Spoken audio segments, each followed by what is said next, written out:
ओम नमः शिवाय। श्री शिव महापुराण दूसरा अध्याय। शिव पुराण की महिमा और संहिताओं के भेद। सूत जी बोले, हे मुनीश्वरों, यह आपने त्रिलोक हितकारी बड़ा अच्छा प्रश्न किया है।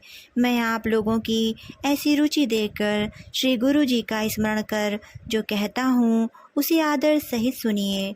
कलयुग के पापों का नाश करने वाला परमार्थदायक शिव पुराण नामक ग्रंथ सब ग्रंथों से उत्तम और वेदांत सार का भी सर्वस्व है, जिसके पढ़ने सुनने से मनुष्य सर्वोत्तम शिव गति को प्राप्त होता है। जब तक इस ग्रंथ का उदय नहीं हुआ है तभी तक कलयुग में ब्रह्म हत्यादि पाप फैल रहे हैं।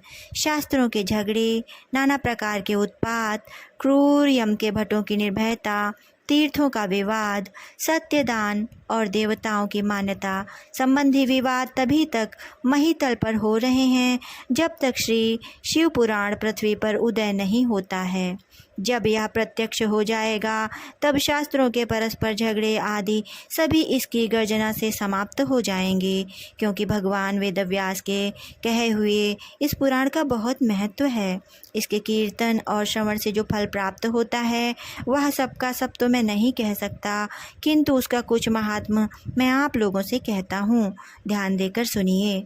इसमें मैं अपनी ओर से कुछ नहीं कहूँगा, जो व्यास जी ने कहा है वही कहूँगा।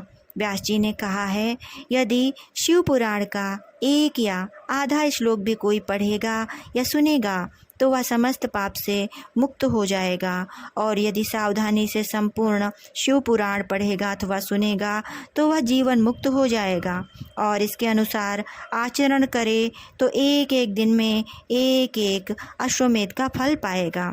यदि कोई दूसरा भी श्री शिव पुराण की पूजा कर दे तो वह सब देवताओं की पूजा के समान फल प्राप्त करेगा, इसमें कोई संदेह नहीं है, क्योंकि शिव संहिता नामक इस सुधा को स्वयं श्री शिव भगवान ने उपनिषद रूपी समुद्र को मथ कर उसमें से निकाला है। अतः जो इसका पान करेगा वह निश्चय ही अमर हो जाएगा। यदि कोई एक मास भी इसे पढ़े तो ब्रह्म हत्यादिक पापों से वह मुक्त हो जाएगा, और शिवालय में या बिल्व के वन में जो इस संहिता को पढ़ेगा वह अद्भुत फल का लाभ प्राप्त करेगा। जो श्री भैरव जी की मूर्ति के सामने इसका 3 बार पाठ करता है उसके सभी मनोरथ पूर्ण होते हैं। यदि चतुर्थी के दिन निराहार रह बिल्व के मूल में बैठकर कोई इसे पढ़े तो शिव जी की पूजा के समान है, और उसकी देवता भी पूजा करते हैं। इसमें शिव जी के दिए हुए अर्थ, धर्म, काम और मोक्ष चारों पदार्थों का विवेचन और उनकी प्राप्ति के उपाय तथा शिव जी की लीला और विज्ञान सब कुछ निहित है। अतएव यह सब प्रकार से आदरणीय है। वेद और श्री ब्रह्मा जी की सम्मति के अनुसार शिव जी ने ही इस श्री शिव पुराण की रचना की है। इसमें पहले विद्येश्वर संहिता, रुद्र संहिता, विनायक संहिता, उमा संहिता, मातृ संहिता, एकादश रुद्र संहिता, कैलाश संहिता, शतरुद्र संहिता, कोटि रुद्र संहिता, साहस कोटि रुद्र संहिता, वायव्य संहिता और धर्म संहिता, इतनी संहिताएं इस पुराण में सम्मिलित हैं। ये सभी पुण्यतर हैं। इनमें विद्येश्वर, रुद्र, विनायक ये तीनों संहिताएं 10-10 हजार तथा उमा और मात्र ये दोनों 8-8 हजार, और एकादश रुद्र संहिता 13 हजार, कैलाश संहिता 6 हजार, शतरुद्र 3 हजार, कोटि रुद्र 9 हजार, सहस कोटि रुद्र 11 हजार, वायवीय संहिता 10 हजार और धर्म संहिता 12 हजार, कुल 1 लाख श्लोकों का यह शिव पुराण है। परंतु इसे शिव जी ने अब केवल 24 हजार का ही सबके लिए रख दिया है, और पुराणों में यह चौथा पुराण कहा जाता है। परंतु अब इसमें 7 संहिताएं ही प्रधान हैं।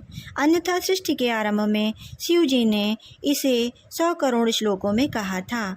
अब यह 24 हजार संख्याओं वाला शिव पुराण केवल इन 7 संहिताओं में ही शेष रह गया है, यथा विद्येश्वर संहिता, रुद्र संहिता, शतरुद्र, श्री कोटि रुद्र, श्री उमा, श्री कैलाश और वायवीय संहिता। जो इस सप्त संहिता युक्त श्री शिव महापुराण को आदर सहित पूरा पढ़ेगा अथवा सुनेगा वह जीवन मुक्त हो जाएगा। यह सब पुराणों का तिलक और सब जीवों का कल्याणदाता है। इसमें वेदांत और विज्ञान सब कुछ पूर्ण रूप से निहित है। इसे परमादर से पढ़ने वाला शंभु प्रिय हो परम गति को लाभ प्राप्त करता है। इति श्री शिव महापुराण विद्येश्वर संहिता का दूसरा अध्याय पूर्ण हुआ। ओम नमः शिवाय।